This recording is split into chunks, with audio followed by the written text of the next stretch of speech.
What's the meaning of bloat?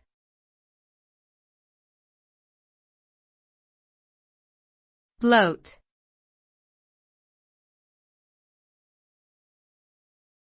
Bloat.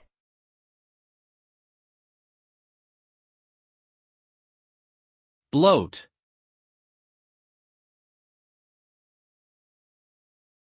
Bloat.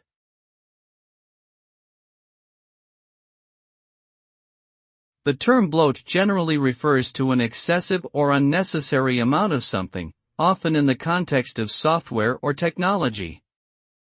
This can refer to software that is difficult to use due to a plethora of unnecessary features, as well as hardware that is overly expensive or complex.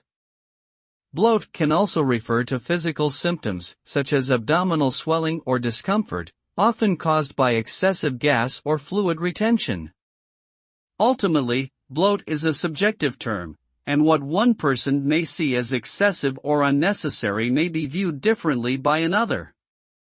In many cases, reducing bloat can lead to more streamlined and efficient systems.